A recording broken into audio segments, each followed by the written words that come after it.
Bom dia. Bom dia. Que Jesus nos abençoe a todos nós, nos inspire a cada um e que todos sejamos guardados junto dele, em paz. Hoje, 31 de março, são 150 anos da desencarnação de Kardec. Comemoramos hoje a figura excelsa desse codificador, desse que teve esse trabalho belíssimo de colocar numa forma ordenada esses ensinos que vieram dos Espíritos.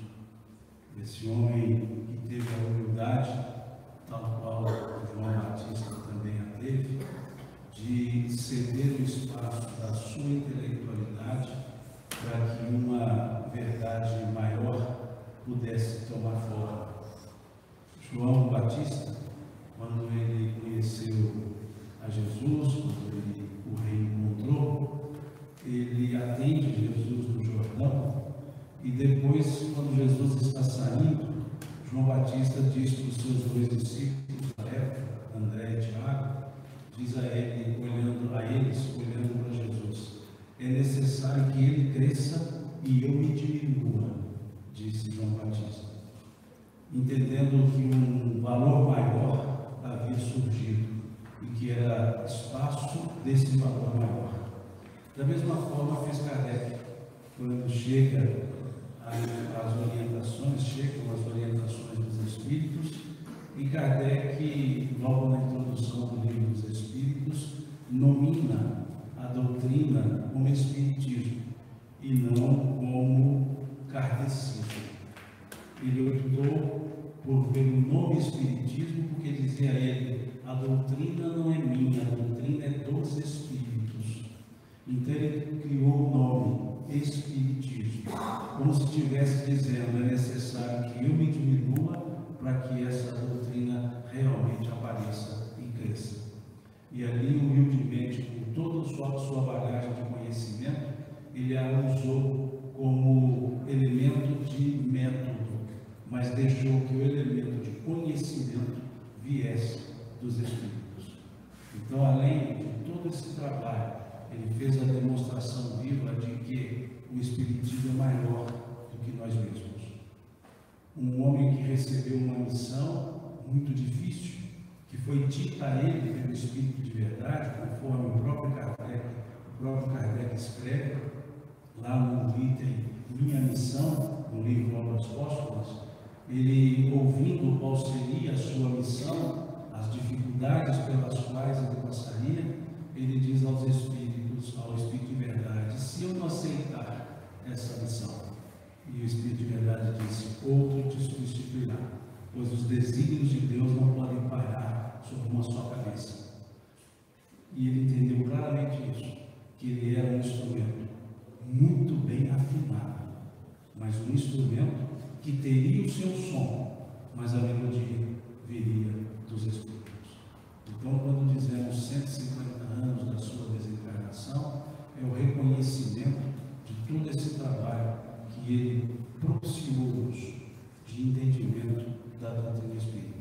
E a ele, então, rendemos o tributo necessário, o tributo devido, por tudo que ele fez em alguns anos da sua existência, a menor parte da sua existência física. Depois dos seus 50 anos de idade, é que ele se dedicou a toda essa causa, com um zelo, com uma atenção tamanha que até hoje talvez nós não tenhamos outro que se dedicou tanto para que as bases fossem ter os seus contemporâneos, os seus amigos, os seus colaboradores, mas até o final capitaneou todo o trabalho, com todos os reveses que o trabalho dessa magnitude tem.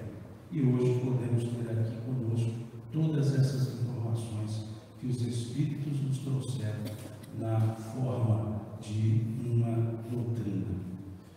Então, 150 anos de tempo que ainda não conseguimos estudar o que ele escreveu em 13 anos. 13 anos de trabalho e nós temos 150 e ainda não lemos tudo na forma necessária, na profundidade necessária que ele escreveu em 13 anos de trabalho, mais ou menos. Com relação à nossa proposta para hoje, para nós começarmos a caridade segundo entendia Jesus, vamos dar sequência àquilo que nós falamos ontem, quando lemos aqui a carta de Paulo, sua primeira carta, em especial o capítulo 13, e aqui no versículo 3, ele diz: e ainda que distribuísse toda a minha fortuna para sustento dos pobres, e ainda que entregasse o meu corpo para ser queimado, e não tivesse amor, nada disso me aproveitaria. É comum nós vermos essa tradução, a palavra caridade, no lugar de amor.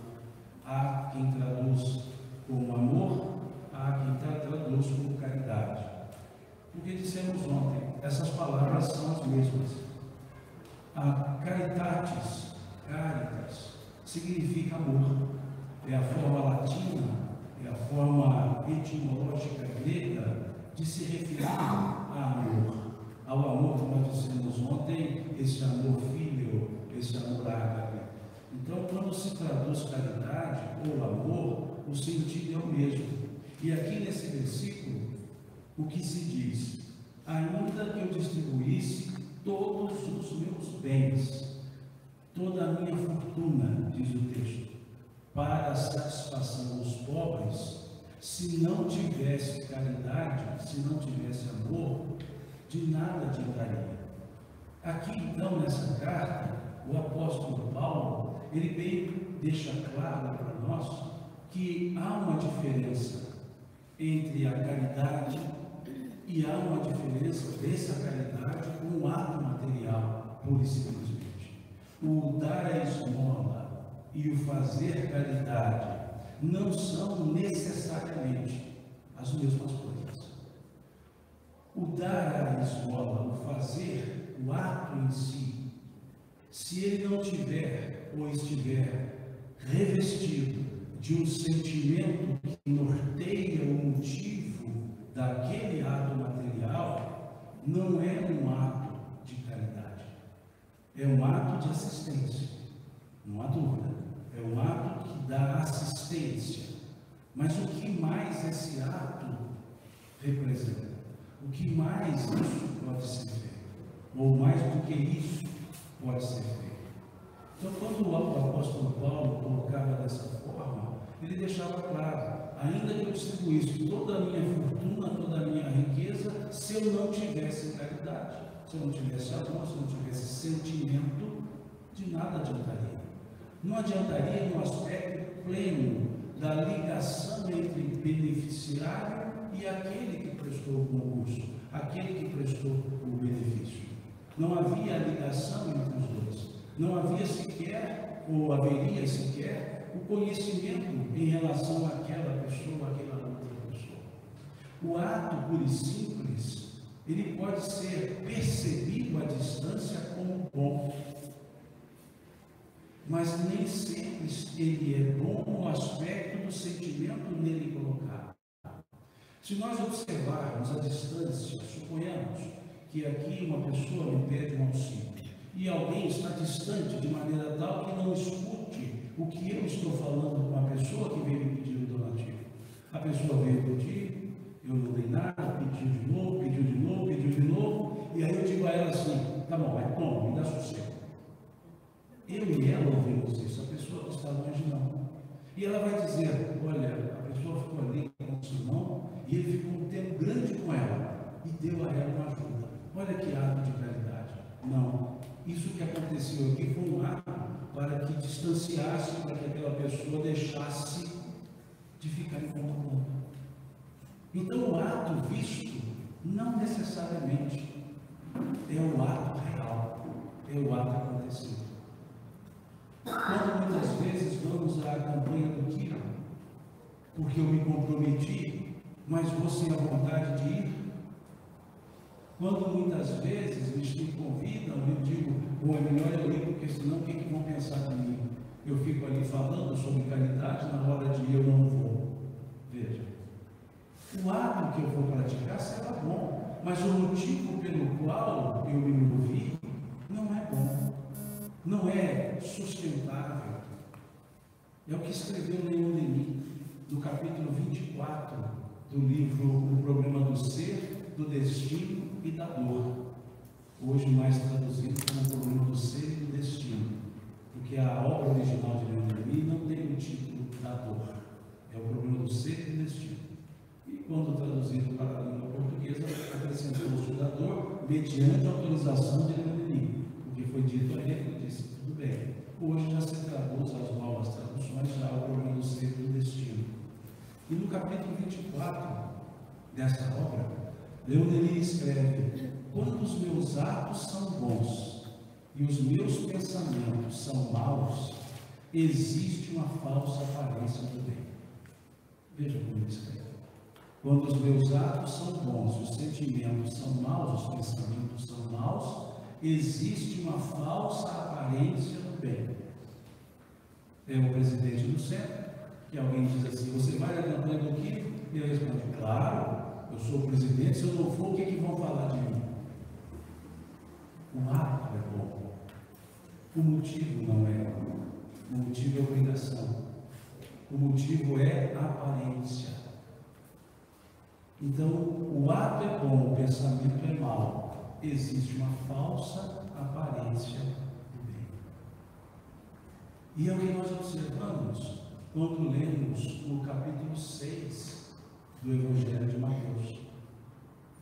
Quando lá Jesus vai nos falar no Sermão do Monte sobre o jejum, a oração e a esmola. E ali, quando ele vai falar da esmola, ele nos diz: tu, quando deres esmola, não faças como fazem os fariseus, que dão esmola nas praças para serem vistos pelos homens. Tu, quando deres esmola, que tua mão direita não saiba o que faz a outra. Vejam essa expressão. Para serem vistos pelos homens. Ou seja, a esmola sem o sentimento. Apenas para alguém dizer como é boa essa pessoa. Apenas para a pessoa outra vendo dizer, essa pessoa cuida dos outros. Veja, tu quando deres esmola, não faças como fazem os fariseus, que dão esmolas nas praças, para serem vistos pelos homens. Serem vistos pelos homens. Serem vangloriados, serem aplaudidos pelos homens. Mas Jesus dizia, tu quando deres esmola, que a tua mão direita não saiba o que faz a outra. Qual é o elemento, por assim chamar, ético, que nós tiramos dessa expressão? Que tua mão direita não saiba o que faz a outra. Qual é a ideia contida? Que não se deve mostrar o bem que faz? Não. Não. Porque isso não é o que está contido nessa frase. Porque no mesmo sermão, Jesus diz, brilhe a vossa luz diante dos homens, para que vejam as vossas boas obras e glorifiquem a Deus que está nos céus. As obras boas Ele quer que mostre, para que vejam as vossas boas obras. Porque se não mostrar o bem, quem saberá o que é o bem? Se o bem não for mostrado, como saberemos de fato que é o bem e não o mal? Para que vejam as vossas boas obras e glorifiquem a Deus que está nos céus. O liame que vai separar, mostrar a obra e mostrar o autor, é tênue, é muito fino. A linha que separa mostrar a obra e mostrar o autor é quase imperceptível. E o personalismo leva a mostrar o autor e não a obra. Leva a mostrar o beneficiado e não a obra. Porque mostrar o beneficiado é degradante. Mostrar o autor é envaidecimento. Mostrar a obra é mostrar que o bem existe.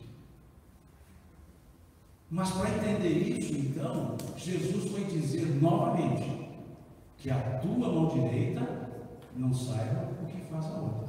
Mas então o que ele quer dizer com isso? De quem são as duas mãos nessa passagem? São mãos de pessoas diferentes? Ou são as mãos da mesma pessoa? O que quer dizer isso? Que eu mesmo não me vanglorie pelo bem que eu estou fazendo. Que eu mesmo não saiba o bem que eu estou fazendo. Vamos entender isso melhor. Quantas vezes vocês respiraram hoje? Vocês não contaram? Mas vocês não contam quantas vezes respiram? Sabe, se parar de respirar, vai ter um probleminha aí, né? Vai achar passagem de retorno ao mundo espiritual assim mais rapidamente. E não conta. Algo necessário para a vida, algo vital, e vocês não contam. Quantos passos vocês deram hoje? Não contaram? Não contaram quantos passos deram? E é fundamental o movimento? Quantas vezes vocês piscaram hoje? Não contaram? Tá bom, algo mais forte. Quantas vezes esse coração pulsou hoje? Também não contaram? E se eu perguntar a vocês, quantas boas ações vocês fizeram hoje ou ontem? Nenhuma, disseram. Nenhuma é número. Contaram. Vocês contaram quantas boas ações fizeram. Eu contei e deu zero. Ah, não me lembrei de uma. Eu contei, então fiz uma. Quer dizer que boa ação a gente conta. Mas esses outros elementos que são da natureza, que são naturais nossos, necessários a nós não contamos. Quando fazer o bem for tão natural quanto isso, que nós sequer saberemos contar quantos bens fizemos, aí sim, a nossa mão de Deus sabe o que faz a outra. Mas enquanto eu posso suspirar e dizer, hoje eu ajudei pessoas, só disse para mim isso, minha mão direita está sabendo o que faz a outra. Quando eu puder dormir e disser assim, hoje eu cumpri minha função de irmão, ajudei pessoas, a minha mão direita está sabendo o que faz a outra. Quando eu sentir que estou com o coração aliviado porque eu faço o bem, minha mão direita está sabendo o que faz a outra. Porque eu estou me parabenizando.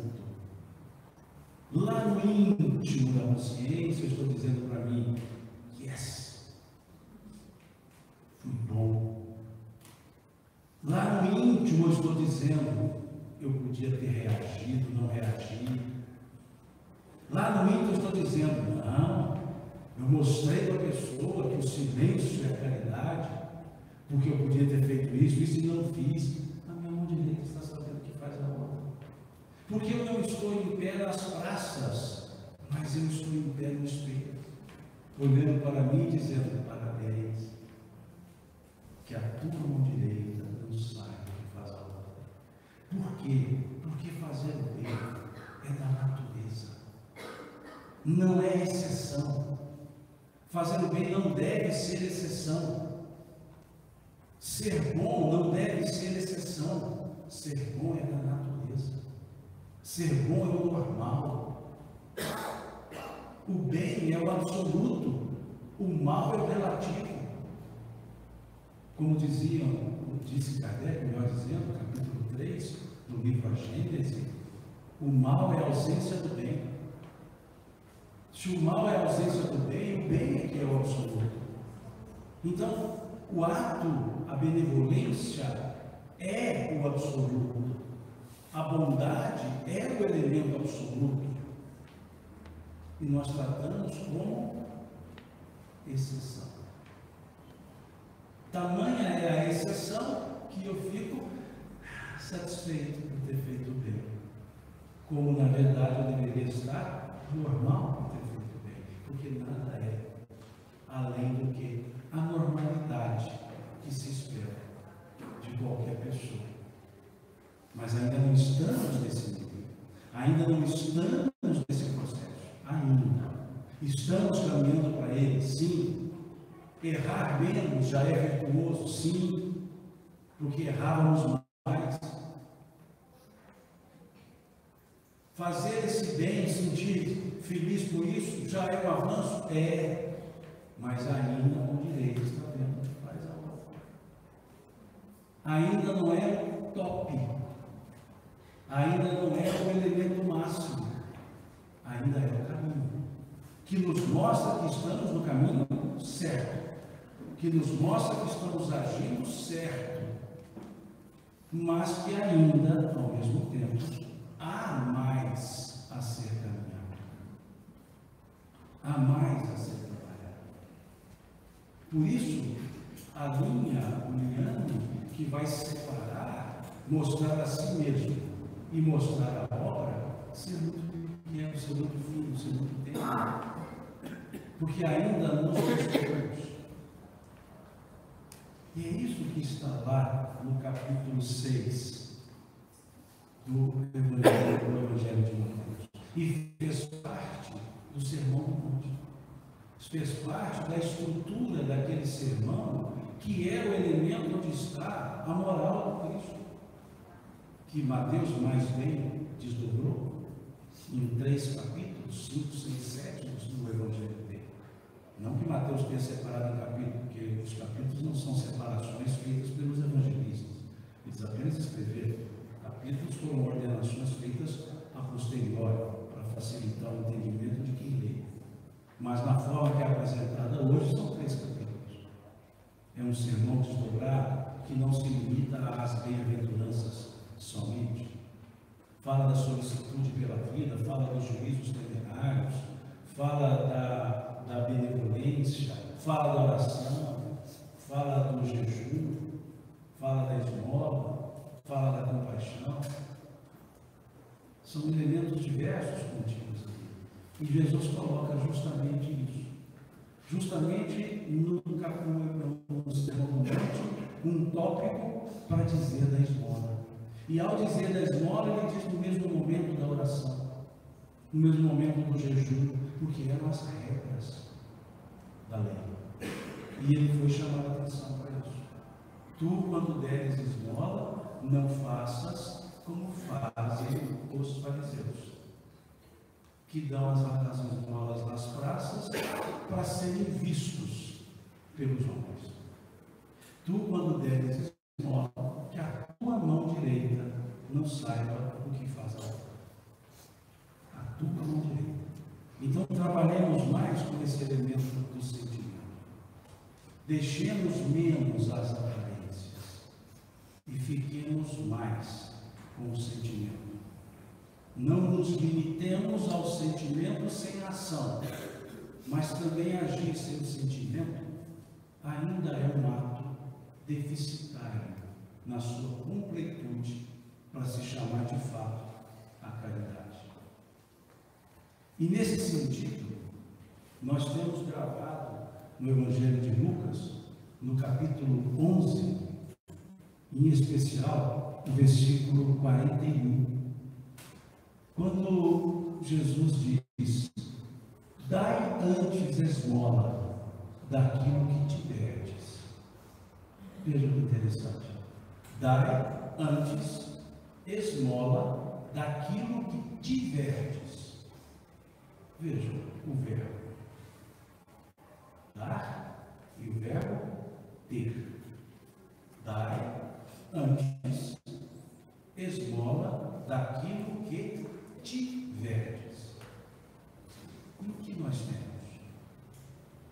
porque ele pediu para dar antes o que temos.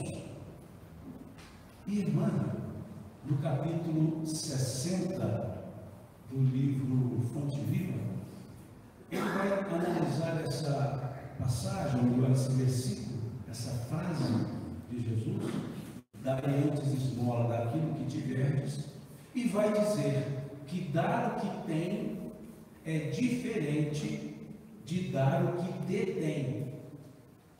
Ele foi usar o verbo deter. Dar o que tem é diferente de dar o que detém. O que nós temos? O que nós detemos?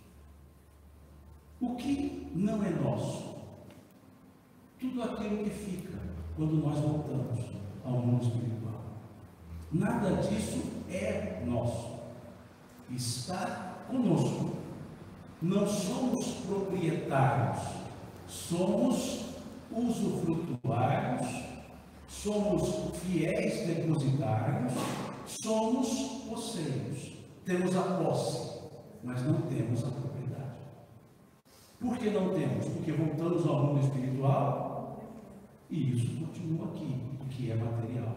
Os bens materiais, eles continuam aqui na Terra e nós retornamos sem eles. Isso é o que nós detemos. Fiéis depositários, porque temos que prestar conta daquilo que fizemos com o que nós temos, com o que nós nos cuidamos, ou construímos.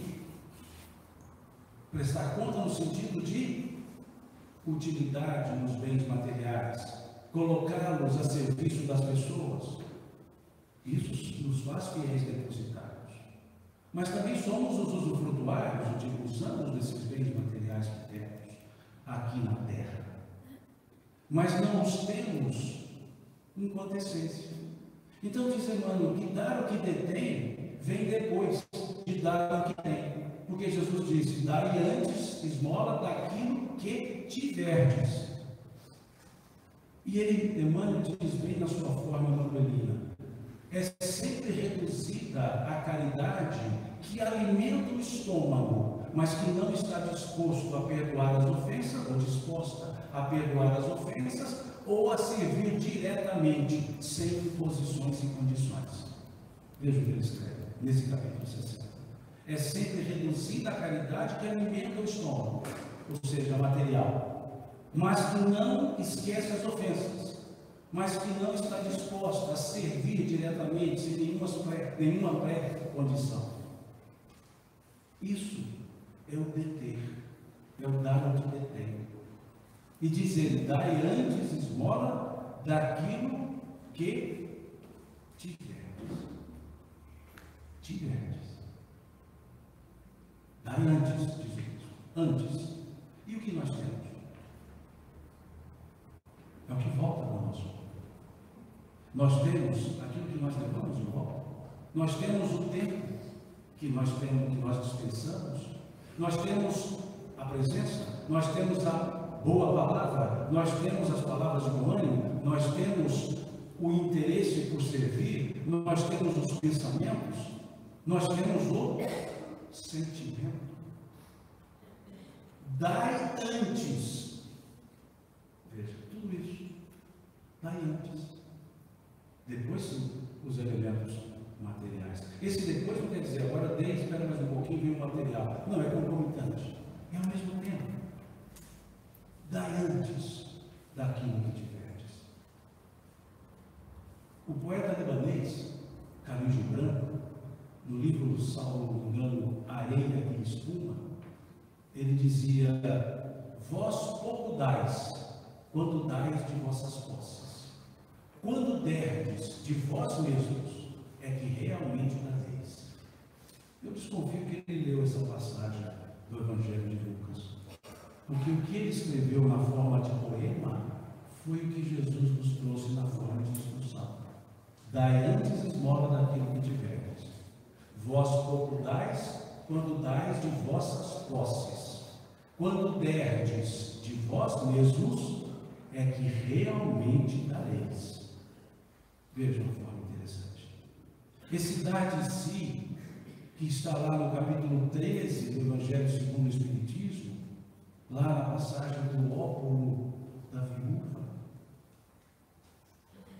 em que Jesus e os seus apóstolos estavam observando as pessoas depositando as suas oferendas na arca do tesouro, no gasofilácio. E ele percebia que as pessoas de muitas posses davam muitos valores. E percebeu que uma senhora, uma viúva, ali tira do pano 2 moedas e dá, e põe, deposita no gasofilácio. E ali, observando isso, Jesus disse para os discípulos: desses, ela foi a que mais deu. Os discípulos olharam e falaram: como, Senhor? Ela deu 2 moedas. Ele disse: os outros deram daquilo que lhes sobrava. Ela deu o que lhe faltava. Ela deu aquilo que estava faltando a ela. E os outros deram o que estava sobrando deles. Veja o que ele chama a atenção. Ali havia um sentimento. Faltava para ela, e ela sabia o quanto era a dor da falta, e ajudou para que não faltasse para outros. Isso é o dar de si. É o sentir o outro, é o estar no lugar do outro. E nesse mesmo capítulo, Kardec nos conta uma história. Diz Kardec lá que existia 2 homens, havia 2 homens, um rico, um outro pobre. E ali, no mundo espiritual, foi dito que tudo que eles fizessem, tudo que eles dessem para as outras pessoas, seria colocado num saco. E depois que eles morressem, assim é a expressão que está no texto, no mundo espiritual, Deus iria avaliar as contas. E aconteceu que os 2 morreram. E os 2 chegaram no mundo espiritual e observaram 2 sacos. Um cheio de moedas, pesado. O outro com poucas moedas, quase translúcido, quase transparente, de tão pouca coisa que tinha. E o Senhor diz a eles: vamos pesar, para ver aquele que vai passar à minha direita e aquele que vai passar à minha esquerda. O que pesar mais é o que fez maior bem ao seu semelhante. E puseram os 2 sacos na balança. E o saco que tinha menos moeda fez com que a balança pendesse para o lado dele. Pesou mais. E aí o Senhor diz aos 2: deste tu daquilo que esbanjavas, deste tu daquilo que lhe faltava, deste tu do pouco que tinhas, deste tu, e o que está nesse saco é o teu peso e não o peso das tuas moedas. Passa a minha direita. Uma história contada por Kardec lá no capítulo 13, mostrando esse elemento do dar de si. Porque não há o ato caritativo sem a empatia. O que é a empatia? É o saber se colocar no lugar do outro. É buscar sentir o que o outro sente. É perceber-se no outro. E agir para participar com esse outro daquela forma que nós gostaríamos que fosse também praticada, ou fosse também praticada para conosco. E aí imagina, se nós, os necessitados, fôssemos os necessitados materiais, e numa dada campanha de uma dada instituição, eu fosse lá, ficasse na fila para receber o donativo, e ali na fila alguém passava filmando para dizer quantas pessoas estão ali sendo atendidas, e depois passa ali para todo mundo ver. Como nós nos sentiríamos na fila? Ali, já um tanto aviltados pela falta do valor, um tanto constrangidos, e somos mostrados como os necessitados. Onde está o respeito? E quantos fazem isso? Quantos tiram foto, põem no jornal para mostrar quantas pessoas foram ajudadas por aquele centro? Isso não é caridade. Isso é assistência social. Porque a caridade não mostraria essas pessoas. Poderia até dizer o quanto ajuda, mas não mostraria às pessoas. Não ficaria ali tirando foto, mostrando a entrega de uma cesta básica para alguém que se sente aviltado, diminuído, por não conseguir o próprio sustento.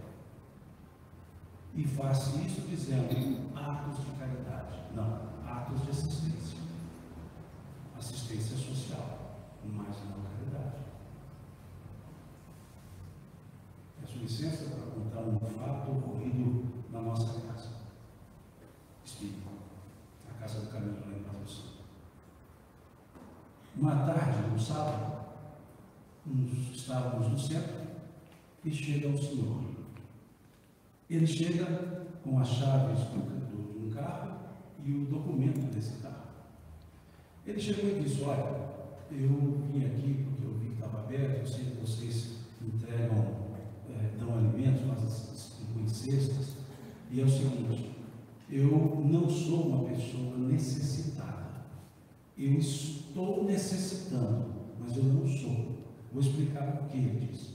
Eu sou um pintor de casas, de paredes, e acontece que há mais de 8 meses eu me acidentei e não tenho trabalho, não consigo trabalhar ainda, estou me recuperando. Eu nunca contribuí para a Previdência, então eu não tenho a assistência previdenciária. E o que aconteceu hoje é que não temos mais comida em casa. Toda a minha economia foi já gasta. E isso era próximo ao Natal. E meu filho, agora não me recordo, criança, falou: pai, o que nós vamos comer? Ele falou: olha, filho, espera um pouquinho. Ele falou: o senhor não está trabalhando, está faltando dinheiro. Ele falou: filho, não, papai arrumou um trabalho agora, e eu estou indo, inclusive agora, lá no supermercado, para comprar os nossos alimentos na cesta, os nossos alimentos para o Natal. Só que eu não tenho dinheiro, ele disse, para ir ao mercado comprar para nada. Então eu vim aqui pedir. Eu vim aqui pedir a vocês para ver se pode me dar uma cesta básica para eu levar. Naquele momento, não tinha mais cesta. Porque lá na Casa do Caminho, a cesta entra, a cesta sai. Lá não tem data para distribuir. Distribui a hora que chega alguém que precisa. Distribui quando sabe que tem alguém que precisa. A triagem lá existe pelas pessoas que sabem a situação dos necessitados. Então, muitas vezes a pessoa fala: quero doar uma cesta para a Casa do Caminho. Leva você direto no que você sabe que já precisa. Porque dispensa de casa espírita cheia significa estômago vazio nas outras pessoas. Então lá todo mundo tem chave, todos os trabalhadores têm a chave da dispensa, todos os trabalhadores põem a cesta lá, todos os trabalhadores tiram a cesta de lá. Porque se a gente não pode confiar nos trabalhadores, não confia em quem? Não, só eu tenho a chave. Então quer dizer, lá está abarrotado, alguém precisa, não pode dar porque o dono da chave não está presente. Então lá todo mundo tem a chave. Aliás, a chave nossa abre todas as casas da casa. As portas têm o mesmo segredo, uma chave só para abrir a casa inteira, para não ficar perdendo chave, uma chave para tudo, inclusive a dispensa. E alguém que chega necessitado, a pessoa que atendeu vai lá, abre a dispensa, pede e entrega. Ou diz assim: vamos levar na sua casa lá. Então, naquele dia, eu não tinha mais cesta. E aí eu liguei para uma amiga e contei a história para ela dessa forma. Aí o senhor disse assim: olha, eu vou deixar aqui a chave do meu carro e o documento do carro. Meu carro está de lado. Se eu não devolver essa cesta para o meu trabalho, pode ficar no meu carro. O carro dele era um carro muito interessante. Era um Chevette 70 e alguma coisa, todo emmaçado, onde ele carregava as latas de tinta. Era um Chevette todo cheio de cor, porque as tintas derramavam, e ali ele era de várias cores, velhinho, mais massa do que lataria. A escada colocada em cima. Ele falou assim: eu devolvo, porque eu estou precisando, eu não sou necessitado. E tem gente que é necessitada e precisa sempre. Eu vou devolver. Nós falamos: não, fica com essa chave, isso aqui não é caro, isso aqui é instrumento de trabalho. É de você trabalhar. Pronto. Contamos a história para essa pessoa que eu liguei. E essa pessoa passou um tempinho, ela disse assim: aguenta aí, já estou chegando. E ela foi ao centro. E chegou lá com a cesta básica, aliás, uma enorme cesta. E aí aquele homem abriu um sorriso de agradecimento, e aí ele foi pegar a cesta, não, espera um pouquinho. Aí ela tirou da bolsa um monte de sacolinhas do supermercado. E pegou a cesta, desfez e foi colocando nas sacolinhas. E disse: o senhor não falou para os filhos do senhor que o senhor ia ao supermercado? Então o senhor vai voltar do supermercado, porque a confiança no Senhor tem que ser mantida. E eles vão acreditar que de fato o senhor foi ao supermercado. Veja a sensibilidade que essa pessoa tem. Talvez eu daria a cesta. Ela não. Ela falou: peraí, eu tenho que manter a dignidade desse pai em relação aos filhos. E ela pensou nas cestinhas, nas sacolinhas do supermercado. E colocou e entregou para ele. Passados uns meses ele se recuperou e foi prestar o serviço dele. Inclusive lá na Casa do Caminho, para pintar a Casa do Caminho. Devidamente remunerado. Óbvio. Não queria receber, mas nós não queríamos não pagar. Esse momento, disse essa pessoa que ajudou, você fez caridade. Nós íamos dar uma esmola, mas você chegou aqui e fez caridade. Uma sensibilidade que ela teve. Esse é o aspecto do dar antes aquilo que tiveres. Ela deu antes o respeito. Ela deu antes a dignidade. E depois, conjuntamente, deu o alimento.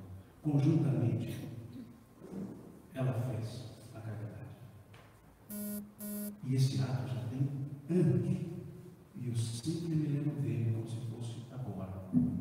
O quanto nos tocou, a sensibilidade daquela pessoa, e o quanto nos ensinou a sermos sensíveis em tudo que fazemos, nas frases que proferimos, no olhar, na atenção, no cuidado.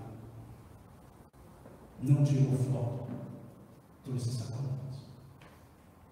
E ele chegou em casa dizendo: tá aqui.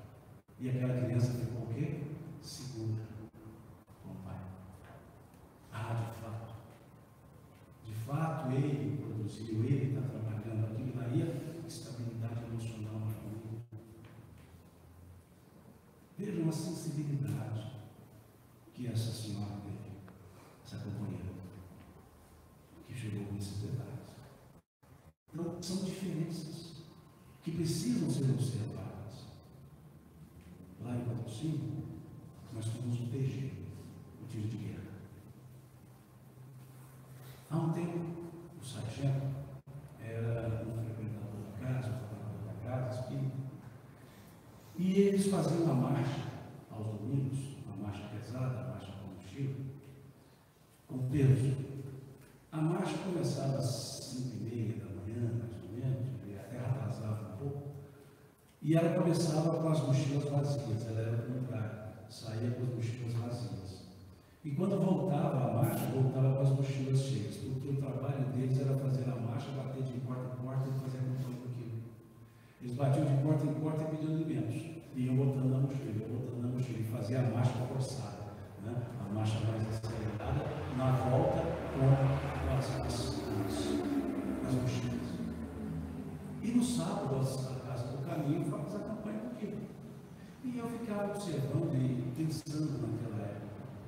O que se ensina, o que se treina no TG? A formação lá, então não vamos entrar no mérito de muito sentimento, não é isso? A formação é a formação de atiradores. Quando eles terminam o curso, é o curso de atiradores. São aqueles que estão ali para a defesa, para o bem, mas o bem armado. O que se ensina no centro espírita? Não esse tipo de formação. Se ensina da mesma forma respeito e tudo mais, mas se ensina o ato desarmado. E o que os dois estão fazendo? A mesma coisa. Na hora de fazer o ato material. O TG, que ensina a formar atiradores, capta alimentos. A Casa Espírita, que ensina mais do que isso, só capta alimentos. O que está fazendo mais na casa espírita? Distribuir alimento ou distribuir, todos já fazem. O que tem a mais nisso? Veja, isso lá no passado, já faz anos. Hoje não é mais assim. Mas veja, aí na época me levava às frases de Jesus.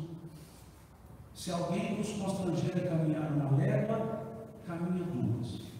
Se alguém vos pedir a túnica, dai também a capa. Dai mais do que vos pedem. E o centro só está dando o que pede, nada mais. Nada mais. Não, mas a gente leva uma mensagem, a gente entrega lá uma mensagem. Mas se quer, leu a própria mensagem que entregou, no ato matinal.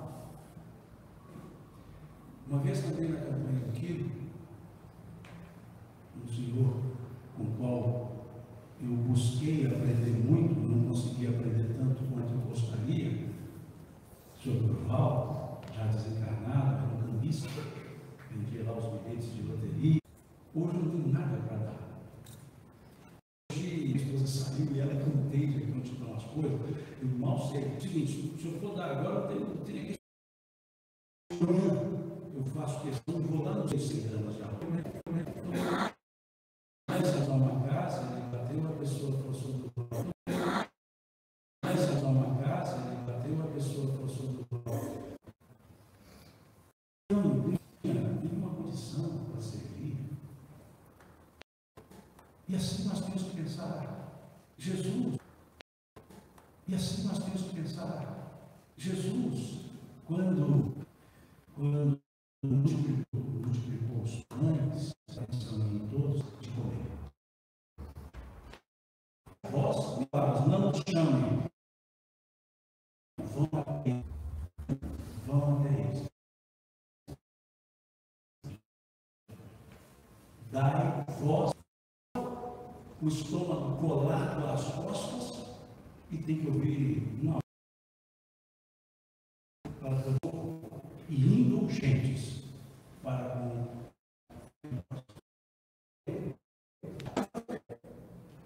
para fazer bem necessária a ação da vontade, para não fazer o mal, basta frequentemente a inércia e a negligência. Ou seja, fica quieto no seu canto, você não vai fazer mal para ninguém. Mas se você quiser fazer o bem, haja com a vontade de fazer. Ou seja, uma virtude negativa não no sentido de reprovar, não, negativa no sentido de não ação. Qual que é a virtude negativa? Não fazer o mal. E a virtude positiva, ativa, é fazer o bem. Eu posso não fazer o mal, seria uma pessoa má por isso? Não, mas também não seria uma pessoa boa. Mas se eu pratico o bem, eu sou uma pessoa boa, desde que esse bem praticado tenha advindo da vontade de praticar. Para fazer o bem é necessária a ação da vontade. Para não fazer o mal, basta frequentemente a inércia e a negligência. Veja então a forma que o apóstolo Paulo, aquele mesmo apóstolo que falou lá encarnado sobre a mensagem, no mesmo sentido, chamando a atenção para o sentimento que deve estar contido em todos os atos que nós praticamos. E no Livro dos Espíritos, na questão 888, nós temos uma sequência de perguntas e subperguntas que é feita ao Espírito sobre justamente. E lá diz que o que pensar da esmola? É a pergunta, questão 8. E o Espírito responde: o homem reduzido a pedir esmola se degrada moral e fisicamente. O homem reduzido a pedir esmola se degrada moral e fisicamente. Ele se embrutece. Veja que detalhe que esse estudo traz. Ele se embrutece. Por quê? As dores, as dificuldades vai fazendo com que essa pessoa desacredite na bondade, se enlutece. Numa sociedade baseada sobre a lei de Deus e a justiça, deve-se promover a vida do fraco, sem humilhação para ele. Voltamos às fotografias, às filmagens, sem humilhação para ele. A sacolinha do supermercado.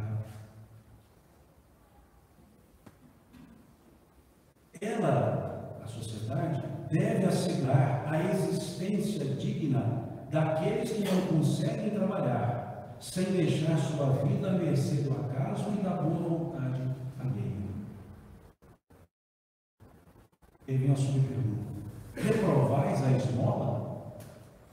E o Espírito Santo de Paulo responde: não é a esmola que é reprovável. Frequentemente, reprovável é a maneira pela qual é feita. Veja o que diz aqui. Reprovável é a maneira pela qual é feita. Isso é. O homem de bem, que compreende a caridade segundo Jesus, se antecipa ao infeliz, sem esperar que ele esteja. Ele se antecipa. Ele não reage. A caridade, segundo Jesus, não é reativa, é proativa. É proatividade, não é reação, não é reatividade. É proatividade. Você é proativo, age antes e não reage. Age e segue o Espírito. A verdadeira caridade é sempre boa e benevolente. Ela está mais no gesto do que no fato. Veja a resposta. Ela está mais no gesto do que no fato. Um serviço feito com delicadeza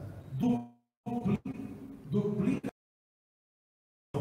Se é feito com ostentação, a necessidade pode fazê-lo aceitar, mas o coração não é tocado por ele. Veja que interessante. A sensibilidade. Faz com ostentação, a pessoa vai aceitar, porque ela precisa, mas ela não está sendo tocada também no coração.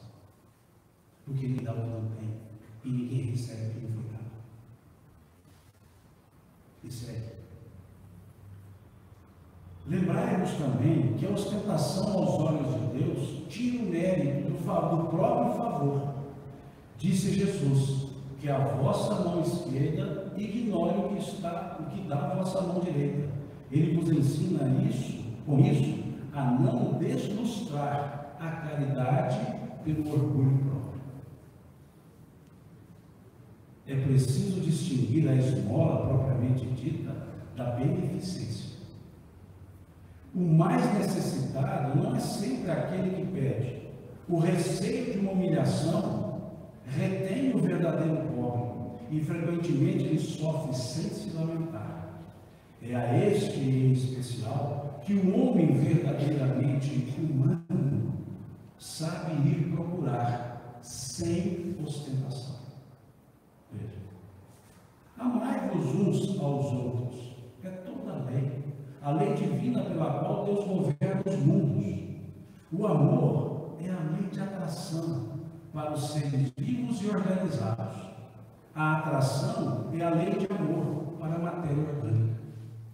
Não olvideis jamais que o Espírito, qualquer que seja seu grau de adiantamento, sua situação como reencarnação ou erraticidade, está sempre colocado entre um superior que o guia e o aperfeiçoa e um inferior diante do qual tem os mesmos deveres a cumprir, ou seja, guiar e orientar.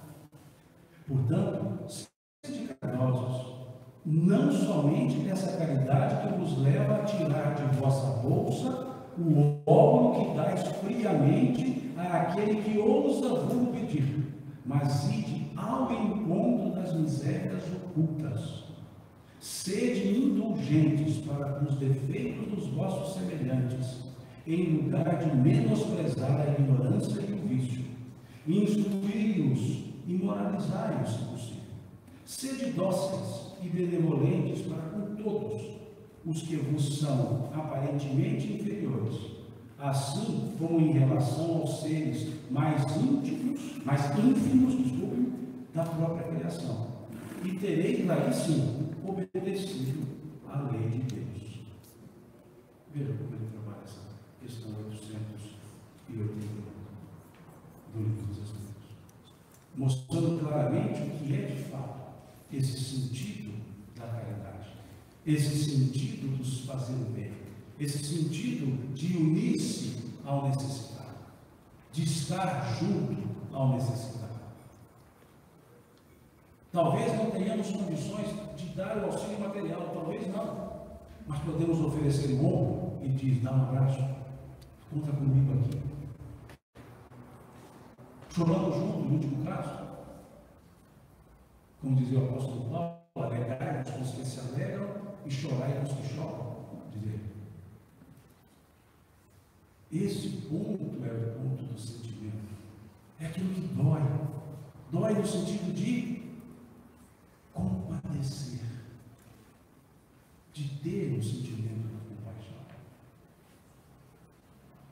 E aí chegamos à questão 886, que é justamente a proposta do tema.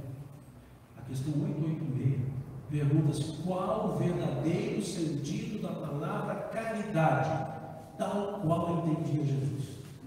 Veja a contundência da pergunta. Qual o verdadeiro sentido da palavra caridade, tal qual entendia Jesus? Os Espíritos responderam: benevolência para com todos, indulgência para com as imperfeições alheias, perdão das ofensas. Veja, benevolência para com todos. Não é benevolência para os bonzinhos, para os bondosos, para os necessitados sofredores, para os necessitados não sofredores, para as pessoas más, pessoas boas. Benevolência para com todos. Não há acepção de pessoas. Não se separam pessoas. Não merece mais, merece menos. A cordialidade, a atenção, o cuidado é para todos, mesmo aqueles que nos pareçam não necessitados, mesmo para aqueles. Na casa lá, no caminho, distribuía-se leite, e era muito comum pessoas pegarem leite, principalmente homens alcoólatras, e iam a um bar e entregavam leite em troca de aguardente, em troca de bebida. E a gente via isso, e as pessoas diziam: não adianta dar esse leite, ele vai lá no bar e vai trocar. Aí começou-se a dar o leite congelado, mas o pessoal do bar entendia que estava para descongelar, e continuava vendendo leite, dando pinga para o pessoal. Fomos de bar em bar para pedir aos donos que não fizessem isso, que auxiliassem as famílias. Alguns entenderam, boa parte, aliás, a maioria, mas alguns não, porque diziam: é o meu negócio. E aí então começou-se a levar o leite direto para a casa deles, e já entregava lá para a esposa, para a mãe, entregava direto para casa, mas não deixou de levar esse leite, porque fazia diferença para os outros, fazia diferença para a família. Não interessa se ele era bêbado ou não, se ele estava bêbado ou não, desculpa. Não interessa. Interessa que é um ser humano que precisa do auxílio e precisa da família, a família também precisa do auxílio. Muitos desses recuperaram, foram encaminhados ao Ará, boa parte, muitos se recuperaram, porque era outro ponto do trabalho, sorragueira a pessoa. mas nem sempre lograva êxito, mas não se deixava de fazer, e não se deixou de fazer, continua se tentando. Na ideia do água mole em pedra dura, tu bate até que fura, uma hora daria. A natureza refratária não pode vencer a natureza benevolente, não pode. Então esse elemento da benevolência está com todos. Quem sou eu para dizer o que alguém merece ou não merece? Ninguém tem um aparelho chamado merecitômetro, que você põe na testa da pessoa e diz: esse merece, isso merece, isso merece, isso merece. Pela regra da sindicância, o pintor que tinha um carro não receberia nenhum alimento, porque ele tem um carro. Por que ele não vende um carro e compra alimento? Porque depois ele não trabalharia mais. O que os nossos olhos veem nem sempre é a realidade. E nós fazemos os nossos critérios de triagem pelo que os nossos olhos veem, mas não pela realidade do que de fato é. Benevolência para com todos. Benevolência para com todos. Dona Chiquinha, lá de Araxá, na cidade de Araxá, nos conta que certa vez estava com o Chico em Araxá e estava com dois fatos. Ela disse assim: Chico, estava conversando na rua, eu também já vamos comer uma coisinha, vamos comer um lanche. Vamos, eu disse para ela, tem aquela lanchonete, aquele bar aqui do lado, vamos lá comer, ele falou para ela. Ela falou assim: Chico, mas lá é um bar. Ele falou assim: mas quando alguém sincero entra num bar, ele pode virar um lar, disse assim para ela. E foi lá lanchar. E lá, estando lanchando, chegou um homem, um BH, e falou: me dá uma moeda. Deu uma moeda para ele. E Chiquinha disse para ele: mas Chico, você sabe que você vai dar essa moeda e ele vai beber. Sim, ele vai beber o último gole, vai dormir o resto do dia e ficar tranquilo e recuperar. Amanhã depende. Tudo depende. O ponto de vista, ele muda se nós mudarmos a posição que nós ficarmos. O ponto de vista de quem ajuda não é o ponto de vista de quem é ajudado. Por isso é preciso a empatia para a gente colocar de lado e tentar entender o ponto de vista dele. Então, benevolência para com todos. Indulgência para com as imperfeições alheias. Indulgências, porque nós somos indulgentes com as nossas imperfeições. E somos excessivamente exigentes com as imperfeições alheias. E no sentido de caridade, tal qual entendia Jesus, indulgência com as imperfeições alheias. Quem de nós não tem imperfeições? Quem de nós pode se dizer incólume ao erro? Quem de nós não erramos? E o que mais nós queremos quando erramos? A compreensão. Assumimos a responsabilidade da sanção pelo erro, mas queremos a compreensão. Dizia o Cristo: meu Pai quer a morte do pecado, mas que o pecador sobreviva. Nós não fazemos sequer julgamento das pessoas, nós já damos a condenação, sem devido processo. Nós já damos a condenação, nem fazemos o juízo de valor, já simplesmente condenamos. Nós desconsideramos a possibilidade das pessoas se melhorarem e nos valemos até de um ditado popular: pau que nasce torto morre torto. Pau que nasce torto pode se endireitar, desde que colocando uma guia para que ele se endireite. Mas nós usamos esses elementos porque não temos essa indulgência para com as imperfeições. Muitos erram porque desconhecem o acerto. Muitos fazem errado porque aprenderam assim e dessa forma para eles está certo. Não fazem pela maldade, mas pela ignorância, pelo desconhecimento.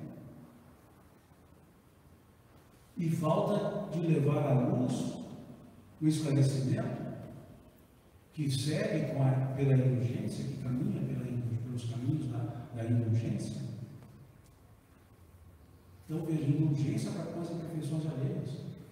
Dissemos ontem, Jesus escolheu os 12, 11 se complicaram, um traindo, um negando, 9 fugindo.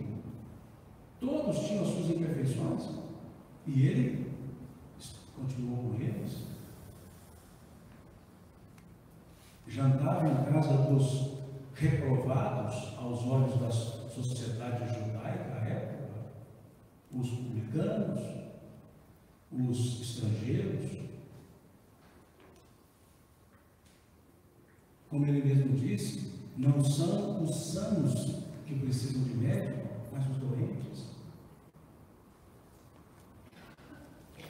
Então, esse elemento da indulgência para com as imperfeições alheias, nós talvez façamos um corolário de defeitos das pessoas para dizer não são boas, não merecem.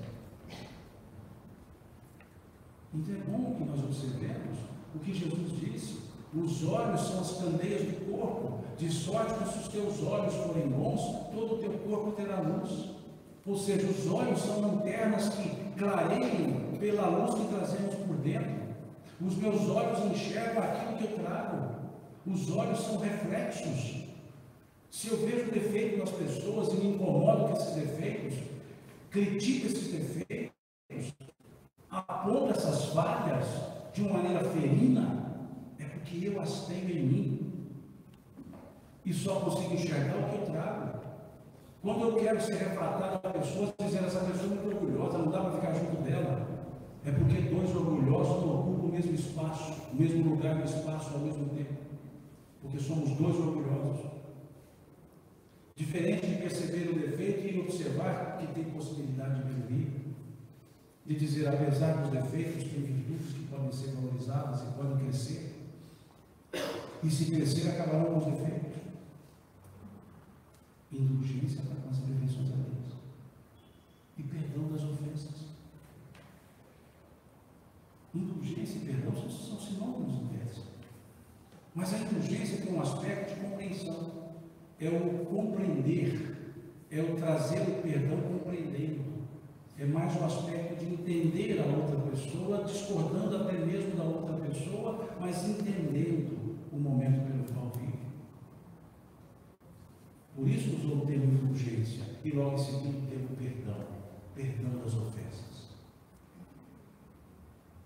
E é interessante percebermos isso, que no estágio que nós nos encontramos, perdoar é uma virtude nobre, nobilíssima, é nobre, é uma virtude nobilíssima, você poder perdoar. Mas se nós analisarmos profundamente isso, veremos que não é uma virtude pura e simples. Porque o perdão só é dado depois que a pessoa que perdoa se ofendeu. Virtuosa seria se sequer tivesse sido ofendida, ou se sentido ofendida. Melhor seria se ela estivesse no nível tal que não se ofende com o que as pessoas fazem.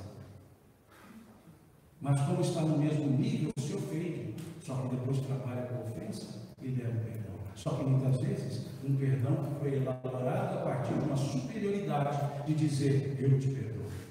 Com o quê? Estou acima, você abaixo, você pediu perdão, não posso deixar de dar. Mas não é essa a ideia. Khalil Gibran dizia, o perdão é o perfume que as flores soltam quando são pisadas.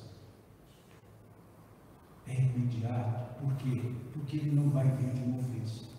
A pessoa não vai ser ofendida para raciocinar sobre a ofensa e dizer, não, eu preciso trabalhar com isso, eu sou melhor do que essa outra pessoa. Como eu sou melhor do que ela, eu vou perdoá-la. Uma criancinha, 4 aninhos, chega aqui para mim, vem correndo aqui embaixo, olha para mim e põe a língua para fora. E eu olho para a criança e dou aquele sorriso. E a mãe vem correndo e fala, não, perdoa meu menininho. Ou meu menininho, perdoa. De quê? É criança. Eu perdoei essa criança? Não. Por quê? Porque ela não me ofendeu. Porque é uma criança. Agora, se a mãe vier e pôr a língua para mim, e depois fala assim, Senhor, desculpe, todo momento difícil da minha vida, desculpe, tudo bem, desculpe. Mas eu só desculpei porque me chateou, porque me ofendeu. E aí eu fiquei chateado, por isso eu posso desculpar. Já estamos acabando. Com a paciência de vocês. Eu já posso desculpar. Está dizendo que até 10h30, tá? São 10h22. Veja. Então, sim, o perdão é virtuoso, mas nós precisamos pensar um pouco mais. Melhor seria se nós não nos magoássemos. E analisemos o verbo magoar. O verbo magoar, na sua classificação, é chamado de verbo pronominal. O que é verbo pronominal? Para conjugá-lo, eu preciso de um pronome reflexivo, um pronome que leva a elementos, ou seja, que leva não a reflexão, que dá reflexo, chama pronome reflexivo. Então, como é que eu devo conjugar o verbo magoar? Eu me magoo, tu te magoas, ele se magoa. Não eu te magoo e nem ele me magoa. Não é ele que me magoou, fui eu que me magoei com ele. Porque só eu sou o dono desse sentimento. Ninguém me magoa, eu é que me magoo com as pessoas. Ele me magoa, não, eu me magoo. Ele se magoa. E nas pessoas do plural, da mesma forma, nós nos magoamos, vós vos magoais, ele se magoa. É um verbo pronominal reflexivo. Não é correto dizer, gramaticalmente até, ele me magoa. Não. Eu me magoei, ou eu me magoo, com ele. Mas ele não me magoa. Porque eu é que dei a permissão para sentir-me magoado. E sério o fato, não, mas é muito sério o fato, sim, foi sério. Mas mesmo assim, mesmo aquela coisa dura, difícil, eu é que me permiti me magoar. Quem fica triste? Eu. Quem perde o apetite? Eu. Quem perde noite de sono porque eu estou magoado? Eu. Mágoa é um veneno que eu tomo e quero que os outros morram. Veja. Simão, mas é porque foi muito ruim o que fizeram. Sim, foi muito ruim. Mas eu é que sou o botão de start, de on-off. Eu é que vou ligar ou desligar o elemento da mágoa. Eu é que vou dizer não me magoei mais, ou já não me magoo mais, já não vou ficar mais. Eu é que vou dizer isso. O outro não vai fazer nada disso. E em regra das coisas menores, a mágoa é uma reação que nós temos porque uma pessoa não fez do jeito que nós queríamos. Ou seja, é um elemento egoísta. Eu não esperava que você fizesse isso comigo. Você não foi justo para comigo. Olha, me decepcionei com você. Em outras palavras, você tinha que fazer do jeito que eu queria. Mas a pessoa fez do jeito que ela entendia. Nos campos menores, nas nossas atuações. Porque há campos maiores que a pessoa faz, porque ela leva. Mas que também nós temos a opção de magoarmos ou não. Mohan Das Gandhi, em uma das suas diversas prisões, ele foi preso e condenado a 8 anos de prisão nas prisões inglesas na Índia por algo não feito. E ele cumpriu. E as pessoas depois perguntaram que ele conseguiu depois, ao longo do cumprimento, sair da prisão por decisão judicial, por não ter cometido o ato, por ser uma prisão, aspas, injusta. Ele saiu com bem menos tempo.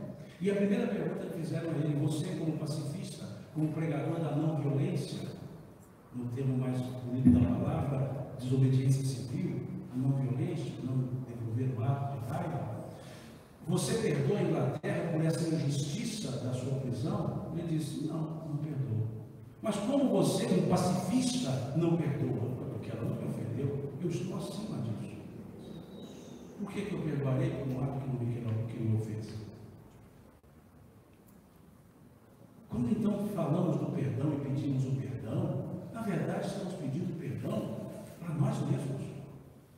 Quando Jesus foi dizer perdoar, eles não sabem o que fazem, é no sentido de aclarar para que cada pessoa se perdoasse e, ao se perdoar, criasse condições de crescer. Porque aquele que fica remoendo a mágoa não cresce. Aquele que fica remoendo a ofensa, ele se autocomisera, ele passa a ter pena de si mesmo. E pena, dó, não são sentimentos que elevam, são sentimentos que diminuem, que aviltam, que diminuem os valores. Compaixão não é sinônimo de dó. Compaixão não é sinônimo de pena. O dó que sentimos, a pena que sentimos, não são elementos de compaixão, são elementos que nos faz condoermos, mas não nos faz compadecermos. E Jesus trabalhava com a compaixão. Com a compaixão.